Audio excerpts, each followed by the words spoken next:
ନମସ୍କାର ବନ୍ଧୁଗଣ, ଯଦି ଆପଣଙ୍କ ରାଶି କୁମ୍ଭ ତେବେ ସାବଧାନ ହୋଇଯାଆନ୍ତୁ। ଆଗାମୀ ମାର୍ଚ୍ଚ 20 ତାରିଖ ପର୍ଯ୍ୟନ୍ତ ଆପଣଙ୍କ ଜୀବନରେ ଏମିତି କିଛି ଘଟିବାକୁ ଯାଉଛି ଯାହା ଆପଣ କେବେ କଳ୍ପନା ମଧ୍ୟ କରିନଥିବେ। 30 ବର୍ଷ ପରେ ଆପଣଙ୍କ ରାଶିରେ ବଡ଼ ରାଜଯୋଗ ସୃଷ୍ଟି ହେଉଛି। ଶନିଦେବ ଏବେ ନିଜ ଘରେ ବସି ଆପଣଙ୍କ ଭାଗ୍ୟର ଦ୍ୱାର ଖୋଲିବାକୁ ଯାଉଛନ୍ତି। କିନ୍ତୁ ମନେ ରଖନ୍ତୁ, ଗୋଟିଏ ଛୋଟ ଭୁଲ ଆପଣଙ୍କୁ ଏହି ସୁଯୋଗରୁ ବଞ୍ଚିତ କରିପାରେ। ତେଣୁ ଭିଡ଼ିଓକୁ ଶେଷ ପର୍ଯ୍ୟନ୍ତ ନିଶ୍ଚୟ ଦେଖନ୍ତୁ। ମୁଁ ଆପଣଙ୍କ ଗ୍ରହମାନଙ୍କର ସଠିକ୍ ସ୍ଥିତି ଏବଂ ସେହି ଗୋଟିଏ ସିକ୍ରେଟ୍ ଉପାୟ ବିଷୟରେ କହିବି। ଯଦି ମୋ ଚ୍ୟାନେଲରେ ଆପଣ ପ୍ରଥମ କରି ଭିଡ଼ିଓ ଦେଖୁଛନ୍ତି, ତାହେଲେ ମୋ ଭିଡ଼ିଓକୁ ସବସ୍କ୍ରାଇବ୍ କରନ୍ତୁ, ଲାଇକ୍ କରନ୍ତୁ। କମେଣ୍ଟ ବକ୍ସରେ ନିଶ୍ଚୟ ଭାବରେ ଜୟ ଶନିଦେବ ଲେଖନ୍ତୁ। କୁମ୍ଭ ରାଶିର ବ୍ୟକ୍ତିମାନଙ୍କ ପାଇଁ ଏହି ସମୟରେ ଗ୍ରହମାନଙ୍କର ଚଳନ ଏକ ରାଜଯୋଗ ସଦୃଶ ସୃଷ୍ଟି କରୁଛି। ଗ୍ରହମାନେ କେଉଁଠି ଅଛନ୍ତି ଏବଂ କି ପ୍ରଭାବ ପକାଉଛନ୍ତି? ଶନିଙ୍କ ସ୍ଥିତି। ଶନିଦେବ ନିଜ ଘରେ ରହିଛନ୍ତି। ଆପଣଙ୍କ ରାଶିର ଅଧିପତି ଶନିଦେବ ବର୍ତ୍ତମାନ ଆପଣଙ୍କର ପ୍ରଥମ ଭାବ ବା ନିଜ ରାଶିରେ ବିରାଜମାନ।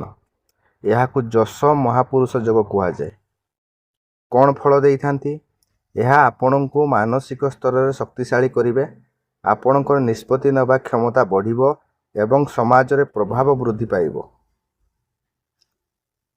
ଗୁରୁ ବା ବୃହସ୍ପତି ଓ ଶୁକ୍ରଙ୍କ ପ୍ରଭାବ କ'ଣ ରହିଛି? ଶୁଭ ଗ୍ରହ ବୃହସ୍ପତିଙ୍କ ଦୃଷ୍ଟି ଆପଣଙ୍କ ଭାଗ୍ୟସ୍ଥାନ ଉପରେ ରହିଛି।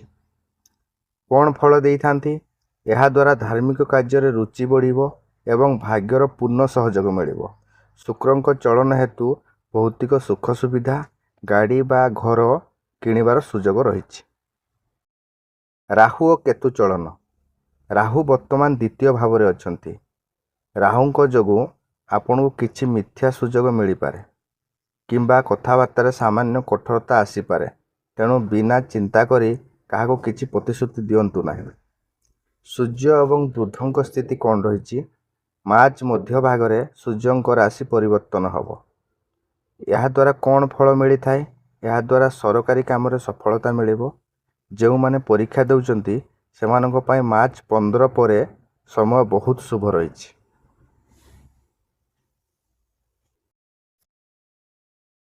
ଆର୍ଥିକ ସ୍ଥିତି ଓ ଭାଗ୍ୟ। ଏହି ସମୟ ମଧ୍ୟରେ ଆପଣଙ୍କର ଆର୍ଥିକ ସ୍ଥିତିରେ ସୁଧାର ଆସିବ। ଯଦି ଆପଣଙ୍କର କୌଣସି ପୁରୁଣା ଟଙ୍କା କେଉଁଠି ଅଟକି ରହିଥିଲା, ତେବେ ତାହା ଫେରି ପାଇବାର ସୁଯୋଗ ଅଛି।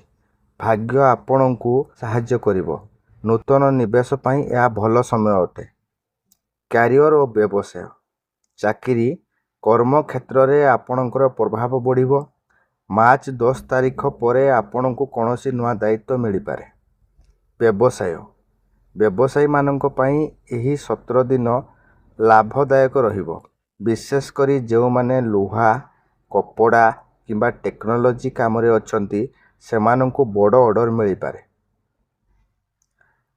ପାରିବାରିକ ଜୀବନ ଓ ସମ୍ପର୍କ। ପରିବାରରେ ହସ ଖୁସିର ବାତାବରଣ ରହିବ। କିନ୍ତୁ ମନେ ରଖନ୍ତୁ, ମାର୍ଚ୍ଚ 12ରୁ 15 ମଧ୍ୟରେ ଜୀବନସାଥୀଙ୍କ ସହ ସାମାନ୍ୟ ଯୁକ୍ତିତର୍କ ହୋଇପାରେ। ନିଜ ବାଣୀ ଉପରେ ନିମନ୍ତ୍ରଣ ରଖିବା ଜରୁରୀ। ସ୍ୱାସ୍ଥ୍ୟ କ'ଣ ରହିଛି?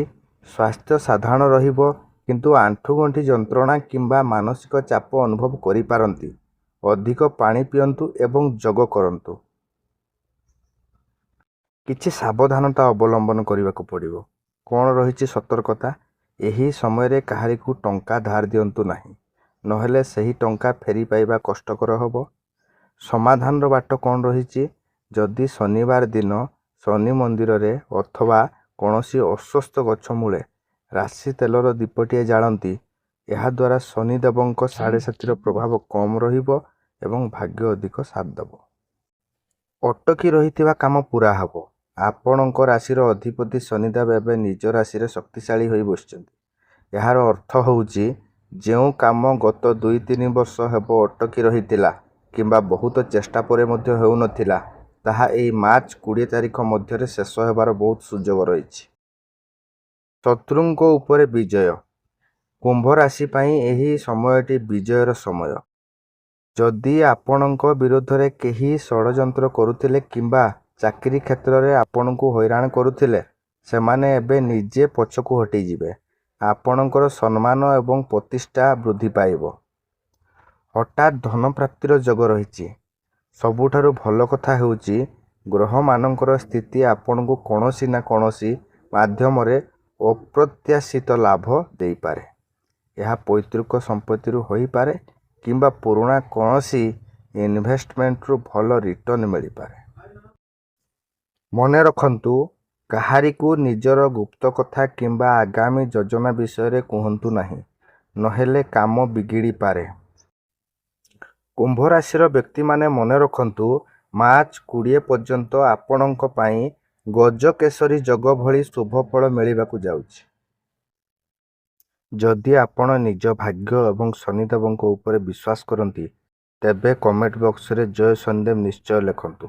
ଆପଣଙ୍କର କିଛି ବି ପ୍ରଶ୍ନ ଥିଲେ ଆପଣ ପଚାରିପାରିବେ।